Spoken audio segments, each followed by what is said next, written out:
بسم اللہ الرحمن الرحیم۔ حضور اکرم صلی اللہ علیہ وسلم نے فرمایا، 6 ایسی عورتیں جن کی نماز ان کے منہ پر مار دی جائے گی۔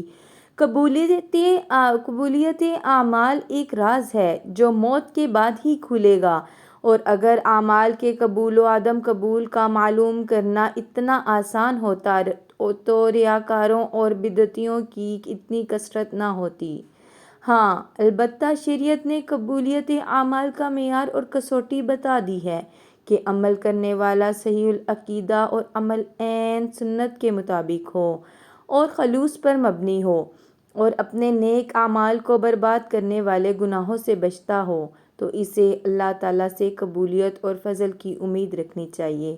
نیکیاں قبول یا مسترد ہونے کی علامات اور ہدایات کے عنوان پر ارشاد فرمایا، جس میں انہوں نے سعادت حج پانے والوں کو مد نظر رکھتے ہوئے کہا کہ کائنات کی تخلیق کا مقصد اللہ کی عبادت ہے، اور عبادت کی قبولیت کے لیے جدوجہد از بس ضروری ہے۔ چنانچہ عدم ایمان کے باعث کافر اور منافق کا کوئی بھی عمل آخرت میں فائدہ نہیں دے گا، البتہ انہیں دنیا میں پورا بدلہ دے دیا جائے گا۔ عمل کی قبولیت کے لیے خاص اور اتباع سنت لازمی امور ہیں۔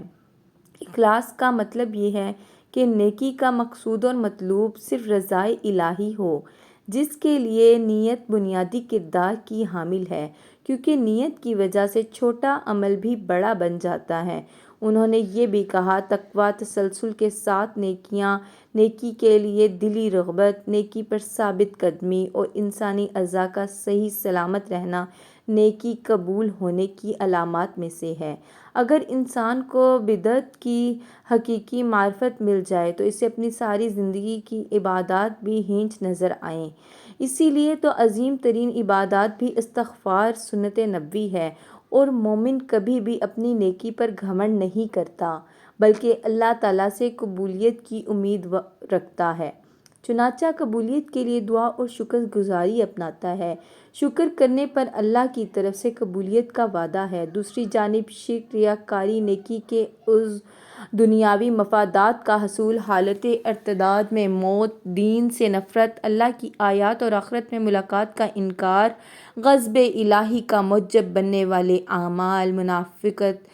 ہٹ دھرمی اور عناد کی بنیاد پر سنت سے تصادم، اپنی بات کو نبی صلی اللہ علیہ وسلم کی بات پر فوقیت دینا، اپنی پارسائی پر گھمنڈ، نجومی کے پاس جانا، عصر کی نماز ترک کرنا، حقوق العباد تلف کرنا، تنہائی میں گناہ کرنا، غیر شرعی مقصد کے لیے کتا پالنا اور شراب نوشی سے نیکیاں مٹ جاتی ہیں۔ لیکن کچھ ایسی عورتیں ہیں جن کی نماز ان کے منہ پر مار دی جائے گی، کیونکہ وہ عورتیں نماز تو پڑھتی ہیں، اور جنت میں جانے کے لیے ان کے لیے صرف نماز پڑھنا کافی نہیں ہے کہ وہ جنت تک انہیں پہنچا دے، کیونکہ وہ ایسی عورتیں ہیں جو نماز خوب پالتی ہیں، خوب روزے رکھتی ہیں، ایک روزہ نہیں چھوڑتی، لیکن ان کی نماز کا فائدہ نہیں ہے، اور ان کی نماز ان کو جہنم کی آگ سے نہیں بچا سکتی، کیونکہ وہ ایسی نیکیوں کے ساتھ ایسے گناہ کرتی ہیں اور ان کے گناہ ان کو جہنم میں لے جائیں گے۔ استغفار، کیونکہ آپ صلی اللہ علیہ وسلم نے فرمایا، 2 چیزیں اسلام نے ہم کو دی ہیں، پہلی ہے حقوق اللہ، دوسرا ہے حقوق العباد۔ پہلے اللہ کے حق، بعد میں بندے کے حقوق۔ اللہ کے حقوق میں نماز، روزہ اور زکوٰۃ، حج ہیں کہ بندے کو چاہیے کہ تمام حقوق پورے کرے، پھر اس کے بعد جو حقوق العباد ہیں وہ بہت مشکل ہیں، کیونکہ اگر حقوق اللہ میں سے کسی ایک کی حق کی پامالی ہوگی تو اللہ تعالیٰ آپ کو توبہ کرنے پر معاف فرما دے گا، کیونکہ وہ غفور الرحیم ہے۔ لیکن اگر حقوق العباد میں سے کسی حق کی پامالی ہوگی تو حقوق العباد کی معافی نہیں ہے۔ ناظرین، اب ہم آپ کو ان عورتوں کے بارے میں بتاتے ہیں جن کی نماز یا کوئی بھی نیکی قبول نہیں ہوتی۔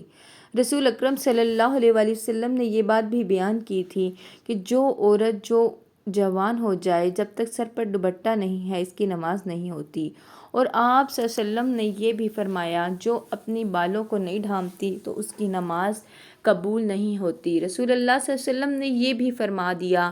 کہ اگر کوئی عورت مسجد میں جاتی ہے عطر اور خوشبو لگا کر، جب تک وہ غسل نہیں کر لیتی، اس کی نماز قبول نہیں ہوتی۔ اس لیے فرمایا، اے عورتوں کی جماعت، تم میں سے کوئی بھی مسجد کے لیے جانا چاہے تو خوشبو لگا کر نہ جائے جب تک یہ غسل نہ کر لیتی ہوں، یہ نماز یا عبادات قابل قبول نہیں ہے۔ خاوند کی نافرمانی کرنے والی حدیث کے الفاظ میں ہے، 3 ایسے لوگ ہیں جن کی نماز قبول ہونا تو دور کی بات کانوں سے اوپر بھی نہیں جاتی۔ غلام مالک کی اجازت کے بغیر دوڑ گیا، اگر وہ جا کر تہجد بھی پڑھے گا لیکن اس کی کوئی عبادت، نماز وغیرہ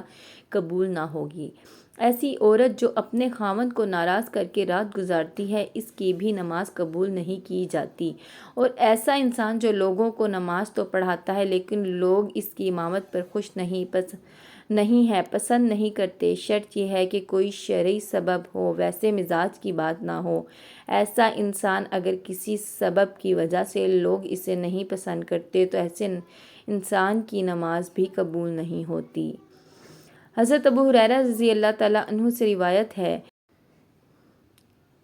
اسی لیے اللہ تعالیٰ نے ہمیں دین کے معاملات سمجھا دیے ہیں، اور اللہ تعالیٰ ہمیں دین کی سمجھ عطا فرمائے اور ہمارا ایمان پر خاتمہ فرمائے، آمین۔